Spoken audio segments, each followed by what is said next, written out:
Welcome back to our program, Jones and Company. We are discussing crime with the Reverend T.G. Morrison. And before we went on our break, Reverend Morrison, I was just about to ask you about the related concept we have with juvenile delinquency in the country, where that seems to be a big aspect of the problem. The president of the Bahamas Union of Teachers, Mrs. Belinda Wilson, would have mentioned in the public very recently, as would have been apparent from reports by the Royal Bahamas Police Force, that gangs in the country are now recruiting children as young as 5 in our country and our public school system to be involved in criminal activity and criminal enterprises in our country. And it would seem that we are losing the youth to crime in our country. Would you agree with that? Well, I don't like to speak dogmatically, but I do believe that we have a growing problem, okay? Mm-hmm. So I go back to parenting. Fortunately, I am the child of adults who became parents. Mm-hmm. A lot of our children are children of children who have become parents. And I give you this simple example very quickly. Our local assembly ran a program where students, whenever they were on suspension from a government school, mm-hmm. they were free to come and spend their suspension time with us, and we would, engage in counseling or whatever. So a young lady came one day, and she was staring at me, and the next day she asked me, did I know her? I said, no. So I walked off. She said, wait, sir. She said, my mommy said to tell you, you taught her at BBC. Mm-hmm. So I said, okay. I said, tell me who your mommy was. And she told me who her mom was. And I said, oh, yeah, man, she's my student. Mm-hmm. And as I was walking off, she says, wait. My Grammy say tell you, you taught her too. I say, who's your Grammy? She said, you taught my Grammy when you were teaching at Aquinas. At that time, I was nowhere near 50. Mm-hmm. So that's when it dawned on me, it is impossible for us to build a nation where me as a young man, nowhere near 50, would have been able to teach a mother and a grandmother. Mm-hmm. That's part of our problem. Number mm-hmm. 2, we are so busy giving our children the life we didn't have, we are forgetting to rear them on the principles that we actually did have. Mm-hmm. Thirdly, we are witnessing in our schools something that was brewing from the pandemic. Mm-hmm. The violence that you see acting out on the school campuses now were baited online during the 2 years of the pandemic. Mm-hmm. And they are now able to confront the people they were vibing with mm-hmm. in person. Mm-hmm. A part of our problem is that it appears to me that we don't have our ears to the ground to figure out what is happening in the communities, because what happens in the community off campus is going to metastasize on our school campuses. Mm-hmm. That's number 3. The problem is we have created an environment where many of our teachers feel afraid to get involved beyond the school campus because there are always persons waiting to attach something scurrilous to the action and or movement of the teacher.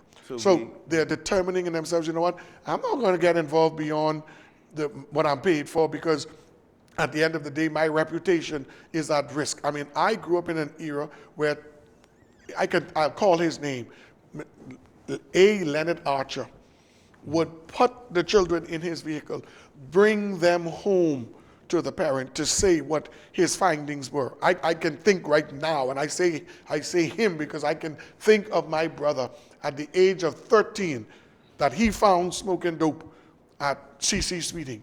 And he put him in his car on a Friday afternoon, mm-hmm. brought him to Young Street, and said to my mother, this is what I found.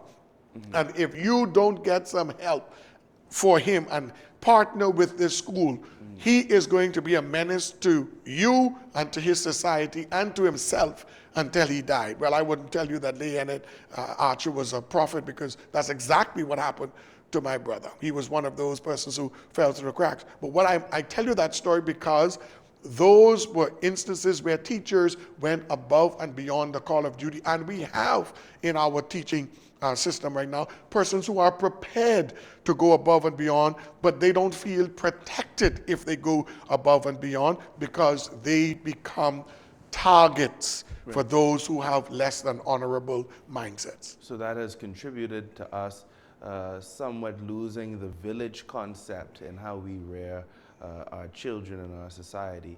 And also in terms of parental accountability and parental responsibility, the acting director of public prosecutions, Mr. Franklin Williams, would have made some statements in relation to an ongoing situation, or to a situation that was dealt with judicially, where he blamed parental responsibility, parental accountability, over-sexualization of the youth, and the fact that there are youth involving in risky behaviors in our country, and they're being encouraged to do so in many instances by adults. So a lot of that, a lot of Bahamians found outrageous that he would make such comments and were offended by such comments. I agreed wholeheartedly with the director of public prosecutions in terms of a lack of parental responsibility, a lack of parental accountability. There is a situation with an over-sexualization amongst the youth in our country, and there are adults that tacitly encourage young people to engage in risky behaviors. But I believe a lot of the outrage was because we are now addressing the situation respective to the individual, to the parent, putting the accountability and the responsibility on them. And that in itself has been offensive to parents in our country. Would you agree with the statements made by the Director of Public Prosecutions? Well, I believe anyone who is living in our country and does not recognize that sex is the new social currency is a person who has buried his or her head in the sand. Here is the problem. We don't like to hear the truth. We don't want to be confronted with truth. But if we are going to deal with the issues that plague our country, we're going to have to hear the honest, brazen truth. I had one of my siblings who was battling with diabetes and had to have some digits removed from one of her foot. And she exposed me to a concept called debribing. She said, T, they're taking off all of the dead skin and the dead cells. Said, and it is the most painful experience you want. She said, and by the time as it soothes, that's the time for them to start this all over. She says, but I have to endure it if I want to have healthy looking foot. The problem is we are not prepared to go through this debribing process because it's going to hurt like hell. And nothing is wrong with it hurting. Nothing is wrong with us bearing the shame and letting the pus and all the other stuff ooze out, because that's how we're going to get better within the life of the Christian experience. The psalmist says that God requires truth in the inward parts, and in the hidden parts he will make us to know wisdom, until we are prepared to confront our lived realities without the shade or the jadedness of pretentious mindsets. We're not going to be any better. And you know why we are outraged by what was said? We are outraged by what is said because we are culpable. We are a part of the problem. And that's why I began the presentation by saying what it is that I, as an individual, what am I doing to contribute to social sin? We don't want to confront that. While every man or woman is responsible for his or her action, the Bible says, in this world you'll have offense, but woe to the person who caused the offense. What are the precursory stuff? What are the things that I didn't do or did to create the environment, the climate for such mindsets? We continue to have children outside of the bonds of wedlock. And I'm not saying that marriage is a perfect union, but it is certainly a better option. Doesn't mean that persons who have reared children outside of marriage cannot and have not done an excellent job. No. But what we are saying, that there ought to be some ideals, something, a standard by which we are governing ourselves. Because anything, Brother Jones, without a standard will collapse. And what we are seeing is a collapsing of our society in many respects. And during the political campaigning, these are some of the same people who were conscripted to campaign for varying parties. So they feel as if they ought not to be touched by the laws because I help to put this person in parliament, whether it's the governing party or the opposition party. Our mindset is that we have to interrupt the current cycle that we are on because it is not going to fare well for us. But like we already recognize, there is a problem with truth, with speaking truth to power, with individuals being truthful about what exactly the role is that they play within the whole issue. And that in itself is a determinative factor of how we will deal with the situation. So in the absence of that truth, how do we proceed? Well, if you build a country on lies, or if you build a country on surreptitious undertakings, if you build a country on crookedness and skullduggery, then don't cry when the chickens come home to roost. Don't cry when you are forced to eat the fruit of the poisonous seed that you have sown. That's part of the problem. You cannot have your cake and eat it too. I was a younger guy during the 80s when at that time Mr. A. Loftus Roker said that more than 75% of the monies within the economy of the Bahamas at the time was directly or indirectly from the drug trade. I have lived through the scourge of the drug epidemic in my community.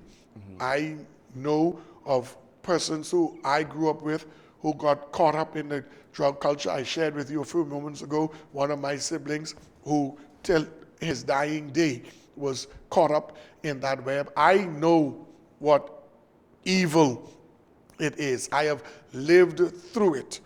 And therefore, I made certain decisions that I am not going to be part and parcel of this. And that's what each person has to do when you recognize that this is no good. It's no good for you and it's no good for those around you. Then you do whatever is in your power to eradicate it. Our problem is we only cry foul when it comes to our doorstep. We are oblivious to it. We don't care. We are careless. But the moment it affects my child, my family, then we want everyone else to be outraged. That's why I said to you, it's fake anger and fake outrage, because it's not born from a heart that is committed to doing their part. And I'll give you this example. Because someone viewing this program may say, boy, this ain't really a good guest to have on because I know bad things about him. But let me show you one why, boy. I am not going to preach the gospel and change God's truth. If I am guilty, I have no problems moving from the pulpit and coming to the altar and getting on my knees, asking God for mercy and compassion. And every preacher under the sound of this experience would also confess, long before we can get in the pulpit to preach, we have to go through our own points of asking God for forgiveness, because his word is no respecter of person. So the point of the matter is we all have our human frailties. We all have, I call it, my feet of clay. But at the same time, I also have a responsibility to reach for that which is the best. And that way I have found is the way that is lived out in obedience and compliance to God's law. I mean, I am a better human being because I am baptized into the Christian faith and I'm struggling to practice this faith. I missed the mark many times, but I am a better man because I have an aspiration that is beyond me. The bar is higher because I am trying to attain unto the standard of Christ. And I believe until we set the bar higher, we are not going to be better. I believe that we can look at the loopholes in our bail system. I believe that we can begin taking more accountability of those who are trafficking in our country on the airway by way of our seas.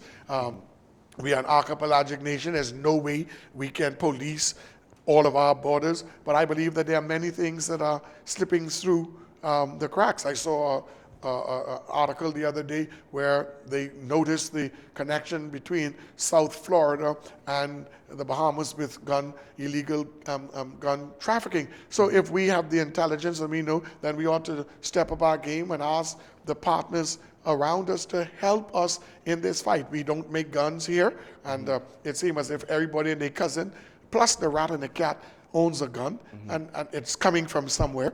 And I believe that until we have honest men and women who are charged with defending our country at the various points of our border, be it the Defense Force, the Custom Department, our prison services, immigration, police department, until these men and women who are also a part of our society take seriously their sacred trust, we are going to continuously see what we see manifesting. All of us have to do our part to make this country a better place and to arrest it. And those who have wholesome, workable, viable solutions ought to present them. And they should be accepted, devoid of political colors and or whether or not you like the person who is proffering it. I would agree with you, Reverend Morrison, and we've been ventilating this issue for about close to an hour now, and it would seem that the biggest takeaways from our dissection of the issue would be that there's a greater need for accountability, personal responsibility, truth, that one must be truthful with oneself to be accountable for what exactly it is, and that we need to do more to galvanize support in the country to have that cohesive approach to fixing the issue of crime, which is symptomatic of the social ills and the social issues we have in the country. A need for more humanity to the extent that we create somewhat of a class imbalance in our country that has contributed largely to the problem. And the fact that we need that cohesive approach. Everybody has to be on the same page because you're just a reverend, you're just a pastor, I'm just a broadcaster. We can't fix the situation individually by ourselves, even by making those individual changes in our life, but rather we must live by examples to get everybody to share or buy in to what exactly it is we're trying to achieve in this country. And I would add to the laundry list that you have articulated, we need to stop lionizing men and women who have gotten their wealth by way of exploitation.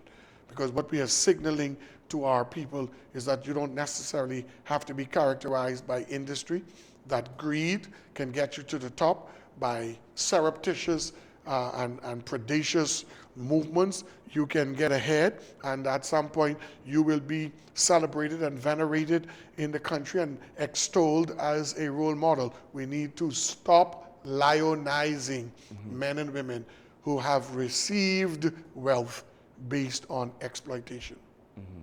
I would agree with you, and I want to thank you, Reverend Morrison, for joining us on our program, Jones and Company, and for your interventions that I found to be very enlightening to the situation.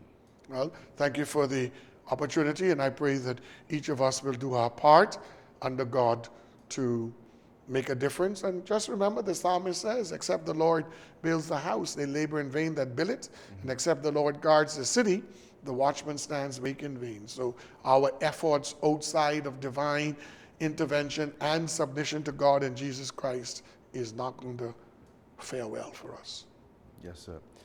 This has been Jones and Company. We thank you for tuning in to our program this evening. I've been your host, Christian Jones. Thank you and have a good evening.